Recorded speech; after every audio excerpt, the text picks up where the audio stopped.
You'll see our Fox pointers on your screen, and they'll be tipping you to which cars are in the positions to race their way in. Those would be Tony Stewart and Scott Riggs at the moment, but there's a long way to go. It makes sense that Chammerdine would have some help from Childress. I mean, that's a kind of an alliance that goes way, way back.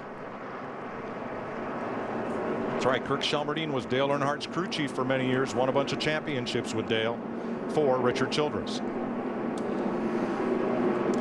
Getting a report that everyone's tires looked awfully good after that run right there, and we'll be coming to the halfway point. So if we don't have another caution, everybody should be good to go to the end.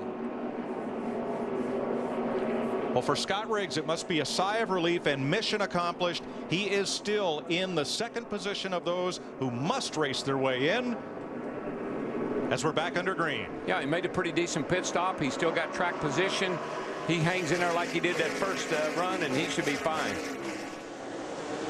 He's in the white number 36.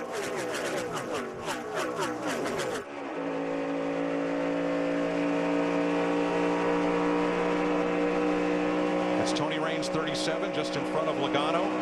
The 47, Marcus Ambrose. As they come up to speed out of turn 2. Sam Hornish alongside, 77. David Reagan in that 6 car back in the 4th spot, giving Tony Stewart in the 14 a little bump draft down the back straightaway. And Riggs caught on the high side, that 36. Now see, that's something he shouldn't have done. See how everybody's single file? You get this temptation to jump out of line and try to pass people. You might want to just ride right there trying to get into this race. Boy, Paul Menard going below the double yellow line. That is new here at Daytona. Now, they didn't make it a double yellow line to help the drivers. They did it to help the fans understand that below the double yellow line, just like on the highway, is no passing. When we get to California next week, it'll be a single yellow line, and it is not out of bounds as it is at Daytona and Talladega. Jeff Gordon in that 24 car taking a little peek down the back straightaway. Of course, this is a non-points race here, but Jeff Gordon, 41 races without a win. Last time he won was at Lowe's Motor Speedway back in the fall of 2007. Matches his longest streak. It took him 41 races to win his first race when his career started. Martin Truex continues to lead a mostly single file pack past the start finish line to complete 32 laps. Let's check with Matt Yoakum. And Mike, looking at the team's overhead pit camera video, Kyle Rowland, when he jumped off the wall, you can see he was hit with the right front corner of the race car. Now, team officials told me he injured his shoulder yesterday, and this might have just made that injury, taken it to a whole nother step. Team officials did say he was talking and alert on the stretcher. We'll get more information as we have it from the Infield Care Center. Now, from the uniform, we are guessing that Kyle Rowland was borrowed from Jeremy Mayfield's team.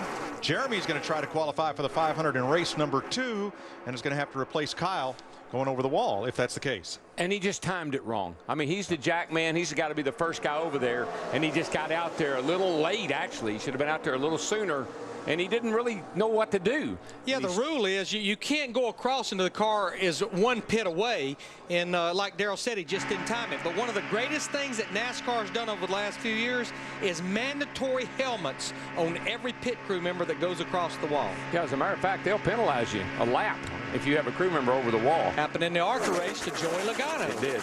Among the race your way in drivers, Tony Stewart is in the best spot. Scott Riggs, then Joe Nemechek and Brad Keselowski. Let's show you the distance from Riggs, now back up to 7th place, and Brad Keselowski, who is 16th.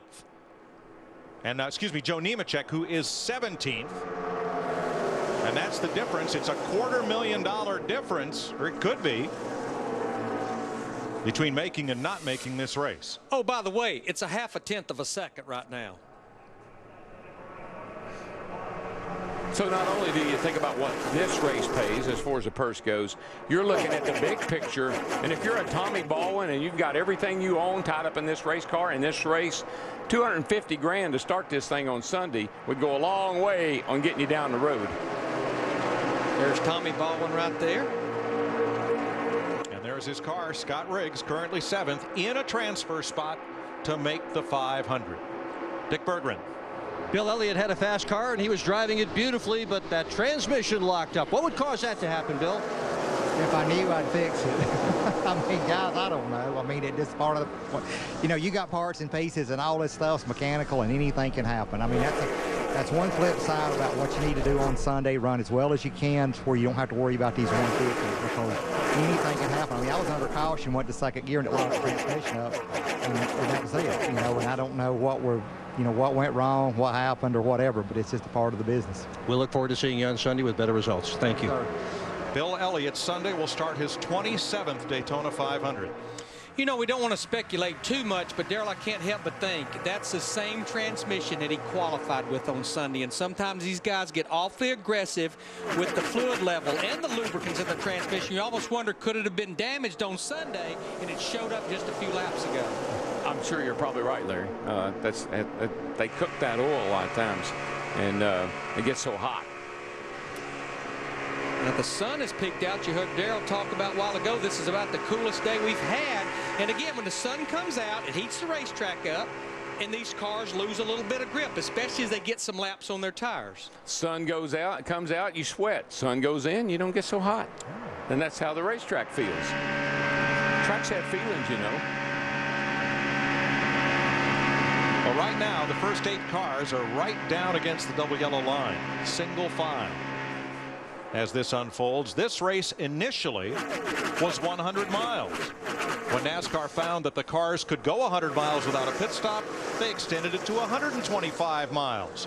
That was fine until Terry Labonte, driving for Junior Johnson, won the race without a pit stop. And now it's 150 miles as Jeff Gordon goes for the lead. Boy, Big Daddy wants this lead in that 24 car. Boy, he just got his nose down under Martin Truex Jr. in the 1 car and sent him sailing up the hill. And actually, if you want to think about it, the 24 and the 14, they're kind of like unofficial teammates. Yeah, because Stewart-Haas Racing, they use Hendrick cars with Hendrick engine, a lot of Hendrick technology. And in fact, Tony Stewart's crew chief is Darian Grubb, that came from Hendrick Motorsport. And does he know how to win Daytona? Yeah, I believe he won it with Jimmy Johnson back in 2006. Yes, he did. Let's go back to the lead change from the DirecTV blimp as now Tony Stewart is up to second. You see how Jeff laid off of Martin just enough to get a little run, and Martin knew, I'm sure his spotter told him he's there or he's looking there. Martin had to give him the line. Yeah, once Jeff Gordon got that right front fender just to the tip of that quarter panel, he was committed then, and Martin Truex Jr. couldn't do a thing about it. Well, now, sure, you want to win this race, but no matter what happens in these next few laps, Martin Truex will start the Daytona 500 from the pole as long as he brings this car back in one piece. What makes a great driver on a track like this, restrictor plate track, Mike, is being able to anticipate, to be able to lay off of that guy just the right amount so that you're wide open and you get a run on him and you can pass him. And that's really the key to the last lap here. We keep trying to update you on cars that are making moves from the rear of the field. Michael Waltrip in that 55 car making the first laps in this car. You see him right there, the Napa car. He has now made his way to the top 10, making the first laps in this Napa car. We're riding with him right here through 1 and 2. Well, little brother Michael Waltrip, I tell you, I've said this over and over again. When it comes to Daytona and Talladega, I just about put him up against anybody if you give him a halfway decent car. He's won 2 Daytona 500s. He's won here 3 times. One at Talladega. I mean, this is his cup of tea. Among the go-or-go homers, Riggs, that white number 36 on the outside, stays 7th. But Joe Nemechek, last lap, moved up to 15th, edging closer in his number 87. There's Joe, the blue car, with the yellow front valence. Now he's back to 17th, just in front of Logano. And you got to believe what Joe Nemechek is doing right now, Darrell. Obviously, he wants to know how many laps to go, but I think he's trying to follow some fast cars right now. Hang on, Joe.